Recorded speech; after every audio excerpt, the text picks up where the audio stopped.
السلام علیکم ناظرین، خوش آمدید ہمارے یوٹیوب چینل 01 اسٹوڈیو میں۔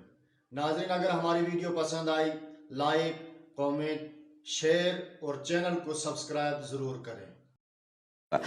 ایک یہ کہتے ہیں کہ ایک 10-11 سالہ بچہ اگر نماز پڑھ رہا ہے تو بعض لوگ آ کے اس کو ہٹا کے سائیڈ میں کر دیتے ہیں اور خود نماز پڑھنا شروع کر دیتے ہیں۔ کیا حکم شرع ہوگا؟ کیا بچے کی نماز رہے گی یا ٹوٹ جائے گی؟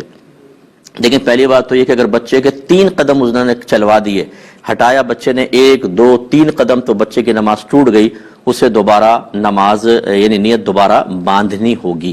یہ تو ٹوٹنے کا مسئلہ ہو گیا۔ اب ذرا جو جتنے ہمارے بزرگان دین سن رہے ہیں وہ ذرا سماعت فرمائیں۔ مسئلے ہمیں بالکل پتہ نہیں ہوتے، دین کی ABC ہم نے سیکھی نہیں ہوتی، لیکن یہ 45 سال سے نماز پڑھ رہے ہیں، ان کے سفید داڑھی ہے، یہ صاحب جو ہیں مسجد کے انتظامات میں حصہ لیتے ہیں، تو سب سے بڑے مسجد کے مفتی یہی ہیں، یہ جو کریں گے وہ صحیح کریں گے۔ اب اچھی طرح سمجھ لیں کہ شرعی مسئلہ کیا ہے۔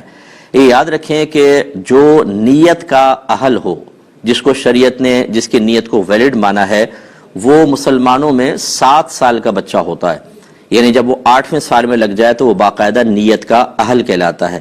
اس سے چھوٹا بچہ جو ہوتا ہے اگر نماز کی نیت باندھ بھی لے تو اس کی نماز نہیں کہلاتی، کیونکہ وہ نیت کا اہل نہیں ہے۔ ہاں اگر سمجھدار بچہ ہے 6-6.5 سال کا مثلا اور بڑا بھی لگتا ہے تو ٹھیک ہے، اس کا بھی اعتبار کرنا چاہیے، لیکن عمومی طور پہ نیت کا اہل 7 سال کا بچہ ہوتا ہے، اسی لیے اس کو سمجھدار بچہ کہتے ہیں۔ یہ اعلیٰ حضرت امام علیہ سنت دیگر اکابرین نے فرمایا کہ اگر تو بچے جماعت کے ہونے سے پہلے ہی 2-4 جمع ہیں تو ترتیب یہ ہوگی کہ پہلے بڑے ہوں گے پھر بچے پیچھے کھڑے ہوں گے، لیکن اگر ایسا نہیں ہے، 7 سال سے بڑی عمر کا بچہ اور وہ صف کے بیچ میں کھڑا ہو گیا، کہیں پر بھی کھڑا ہو گیا، تو چونکہ وہ نیت کا اہل ہے، اور جو نیت کا اہل ہوتا ہے وہ جماعت میں مکمل طور پر شامل ہونے کی صلاحیت رکھتا ہے، اور اس سے قطع صف نہیں ہوگی۔ قطع صف اس سے ہوتی ہے، صف کٹتی اس سے ہے جو نیت کا اہل نہیں ہوتا۔ تو اتنا چھوٹا بچہ اگر شامل ہوتا تو اس کو پیچھے کر سکتے تھے، لیکن جو 7 سال کا بچہ ہے وہ تو نیت کا اہل ہے، جہاں چاہے کھڑا ہو جائے۔ اب یہ صاحب آ کے اس کو پیچھے کرنا شروع کر دیتے ہیں۔ کیوں کر رہے ہیں آپ یہ بتائیے؟ کہاں سے آپ نے شرعی مسئلہ سنا کہ 7 سال کا بچہ کو بھی آپ پیچھے کریں گے؟ اور بعض تو اس سے بڑھ کر ایک نادانی کو ثبوت دیتے ہیں، بچوں کہتے ہیں بیٹا صف کے کونے میں چلے جاؤ۔ کیوں چلے جائیں؟ اگر وہ صف پہ کھڑے ہونے کے قابل نہیں ہے تو کونے میں بھی صف ہے، وہاں کیوں بھیج رہے ہیں آپ؟ لیکن کچھ پتہ نہیں ہے دین کا، کچھ پتہ نہیں ہے کہ کیا ہے مسئلہ، وہاں چلے جائیں۔ تو اب 10-11 سال کا بچہ تو یہ بہت بڑی عمر کا بچہ ہوتا ہے، کہاں 7 سال، کہاں 10-11 سال کا بچہ۔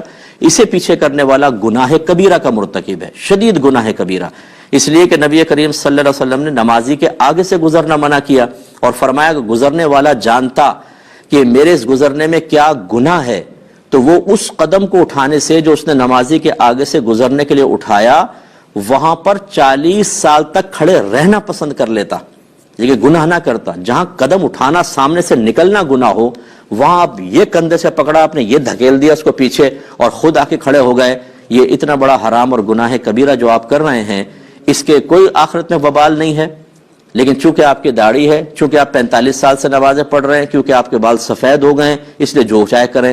تو اس لیے جو ہمارے ایسے بزرگ سن رہے ہیں، کوئی میرا خدا نہ خواستہ کسی کی تحقیر کرنا مقصود نہیں ہے، لیکن جو جہالت کا مظاہرہ کرے گا اس کو عزت دینے کا بھی شریعت نے حکم نہیں دیا ہے۔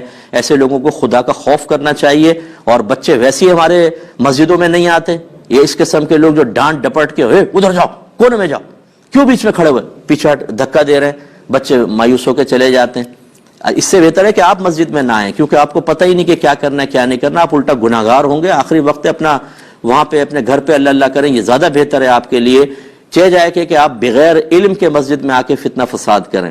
بعض اوقات بچے اتنا شور نہیں کرتے جتنے اس قسم کے لوگ شور مچاتے ہیں، اتنا شور ہوتا ہے، چیخ چیخ کے بچوں کو کہہ رہے ہوتے ہیں۔ بھائی اگر وہ بچے شور مچا رہے ہیں مسجد میں، غلط کر رہے ہیں، لیکن آپ جو ڈبل شور مچا رہے ہیں وہ تو خلاصہ کلام یہ ہے کہ برا نہ مانیں۔